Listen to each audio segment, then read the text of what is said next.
Hey guys, welcome back to my channel. I'm Sarah Moon, and today we're going to be playing the Trium demo, which is a visual novel still in development on itch.io.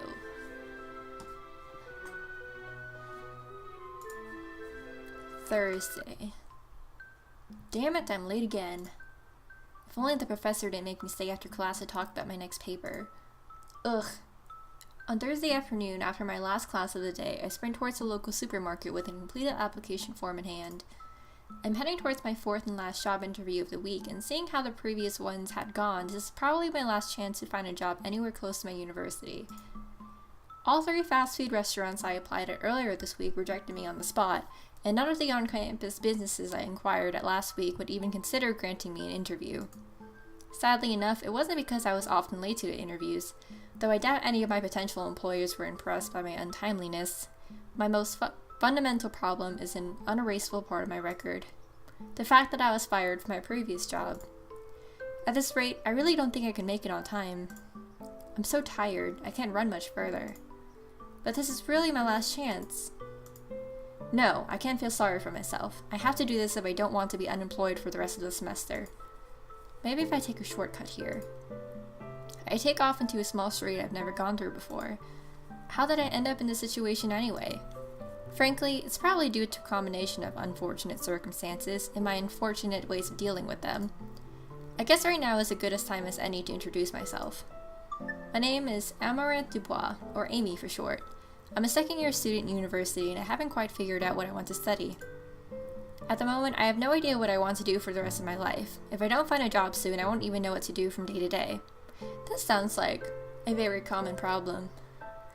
Oh boy, how I love modern society. 2 weeks ago, I was still working as an assistant in a university library when I made a mistake that caused quite a scene. If I hadn't been fired for it, I probably would have remembered the incident as a funny story. As it is, however, I prefer not to think about it. Instead, I look around and consider the shortcut I take to get to my next interview. This street doesn't look familiar at all. There's no way for me to make it on time. May I help you, miss? Suddenly, I notice a guy standing in front of me. Though he seems to be around my age, he has an air of authority around him. Even with his little fish clip. I immediately notice his strange hair clip, his hoodie with his ridiculously long sleeves, and his semi-slouched posture. Is he a mugger? I'm fine, thank you. But I have to ask if I may help you, not if I can. I'm quite certain that I can help you. Oh crap, definitely a mugger. The strange guy is standing in front of the center of the sidewalk, making it impossible for me to continue forward. I briefly consider running in the other direction, but he seems much more fit than I am, and I decide not to risk it. I've never gotten mugged before, so why am I getting mugged now? I don't have time for this. Not like I have any money for you to take. I should just get this over with. If you meant that you can help me lighten up my wallet, I'm sorry. I have maybe $5 total in cash. I take my wallet out of my pocket and begin fumbling through all the pockets. I tragically discover that I only have $3 bills, 5 quarters, and a small handful of pennies. Yeah, dude, if you're gonna mug anyone, don't mug a college student. Oh, I think I only have $4.37. This is why I need a job. I hope it's enough anyway. You can also take my credit card, but I don't think you can actually use that in. The strange guy suddenly begins laughing, and I stop talking immediately. Ah, I see. So you thought this was a holdup. I apologize for the misunderstanding. I didn't mean to intimidate you. I'm just a delivery man. Who might you be? I feel my cheeks heat up as I realize my mistake. Oddly enough, the delivery man doesn't seem offended about being mistaken for a mugger. Amaranth Dubois. Just Amy is fine. I'm so sorry. Amy, you said. What a fitting name. How would you like to work in a flower shop, Amy? I stare at him, certain that I heard him wrong. Excuse me? You're looking for a job, correct? I'm offering you one. It's a simple and relaxing position, perhaps even enjoyable. Unless you're allergic to pollen. Now, this is the second time in the past month that I've read about a situation where somebody gets offered a job at a flower shop even though they've been unemployed for a long time. The other one is in the book The Language of Flowers. I'm starting to think maybe this is a more common occurrence than I originally thought. If that's the case, why doesn't it happen to me? I try and fail to comprehend the situation I am now in. A delivery man who I assumed was a mugger who can possibly be offering me a job. Right. I'm not allergic to anything, but What? Heartful Flowers is currently seeking a part-timer. Since you're standing in front of the shop, I thought I'd ask. I looked towards the nearest shop, and sure enough, there were plants everywhere, both inside and out. Heartful Flowers is written above the door, accompanied by a logo that appears to be a combination of a potted plant and a heart. A nice shop, isn't it? Wouldn't it be nice to work here? Of course, this must all be quite a surprise to you. It would be unreasonable for me to demand a reply immediately. How about you watch over the shop for a while I go run some errands? You will have some time to consider my offer, and I'll ask for your reply when I return. Sure, I think. Perfect.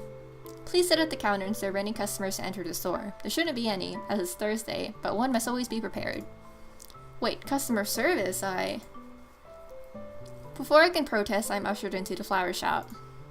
When I turn around, the delivery man is already gone. What did I get myself into now? I place my items on a counter and look around the lobby. The lobby is fairly small, and the plants all over the place make the room appear even smaller than it actually is. Just from glancing over the various bookshelves and cupboards, I notice a variety of tiny desk plants, potted houseplants, and fresh-cut flowers. There are also numerous books lying around, all of them about horticulture or floral design. Despite all the clutter, the shop doesn't seem messy or disorganized.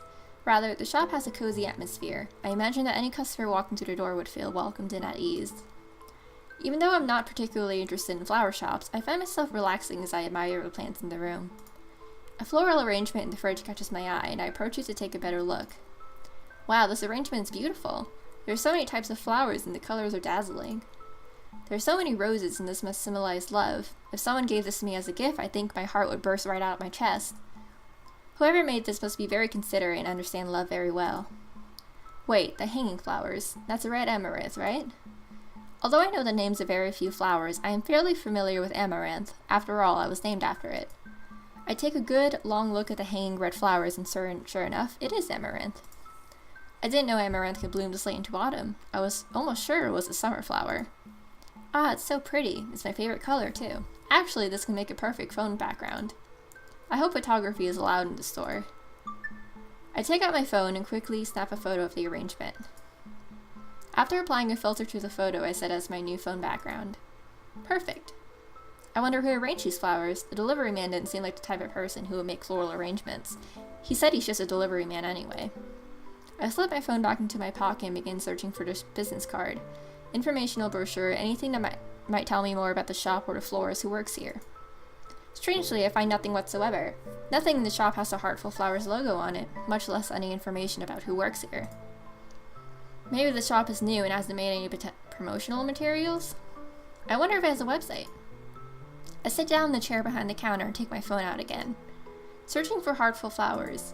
I am pleasantly surprised to see that the small shop actually does have a website, and quite a decent looking one at that. This looks like a promising source of information. Or not. I browse through the other pages of the website, and all the text is similarly lacking in actual information. This website really doesn't tell me much about the shop. Maybe I'll mention this to the delivery man later. I spend a while searching for reviews and testimonials about Heartful Flowers on popular consumer review sites.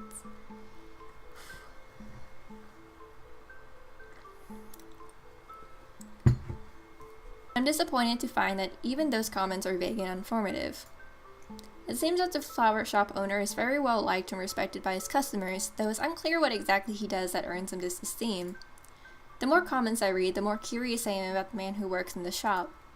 1010 would recommend. My request was taken care of perfectly. I would never need to look for another florist. Excellent service and the utmost dedication to his work. This man definitely knows what he's doing. You can trust him to handle any request. Mr. Pierce is an expert at taking care of flowers, and above all, he's reliable, trustworthy, and considerate. Mr. Pierce. Hello. I nearly dropped my phone in surprise. Hello. No need to fret, it's just me. I assume no customers came by today. None at all. As expected then. Thank you for your work today, Amy. I wouldn't have been able to complete my deliveries without your help. Wait, you're done already? How long have I been here? Nearly 2 hours. I'm quite impressed with your dedication, actually. I was almost certain you'd be gone by the time I returned. I hope sitting behind the counter wasn't too dull. Oh, it was my pleasure. Although I know I have a pretty bad sense of time, I'm surprised that 2 hours passed what I thought was 5 minutes. Have you decided whether to accept my offer? I shake off my nerves and clear my mind, pushing away the memories of my past failures. Even though the flower shop, the delivery man, and the offer itself were all questionable under normal circumstances, this may well be my last chance to find a job, and that's not an opportunity I'm willing to let go. I take a deep breath and look at the delivery man. Yes, I accept. I meant to say I accept the job offer, if you're still willing to have me. I know I probably shouldn't have been using my phone while out of the job, and I'll remember not to do that again in the future. Delivery man suddenly begins laughing, and I stop talking immediately. The entire situation feels like deja vu, and I briefly wonder if I'm dreaming. Relax, you're hired. Congratulations, Amy. The words finally sink in. Wait, I'm hired. I'm hired! Thank you so much, Mr. Delivery Man. Without you, I'd still be lost, unemployed, and pathetic. For the rest of us who are not obviously offered job offers all the time, the rest of us are also unemployed, pathetic, and don't know what to do with their lives. Moving on. Pardon? Hisashi Fujimoto. Just Hisashi is fine. Oh, of course. I'm sorry I didn't ask earlier. I was too excited. Don't worry about it. Would you be willing to start tomorrow? Start working tomorrow? It's quite soon, but it shouldn't be a problem. But isn't there any documentation that needs to be done before I can legally work here? Yes, but that's quite easy. Hisashi swipes my supermarket job application off the countertop and begins looking over it. I'm suddenly reminded of what I was doing before I ended up in this flower shop. Oh no, I never showed up for my job interview. I should have at least called to let him know I wasn't going. That's a basic courtesy, but I completely forgot. No one will hire me if I keep being this irresponsible. You just got a job, didn't you? Relax. Your interview is scheduled with Rodriguez, right? I stopped by his store on my rounds and told him the situation, so you should be in the clear. I can only stare at Hisashi with surprising gratitude. Hisashi picks up a pen from the counter and scribbles something in the job application, then smiles at me.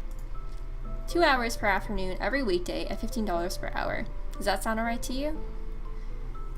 Not only does she get offered a job in a flower shop out of nowhere, it's one at $15 per hour.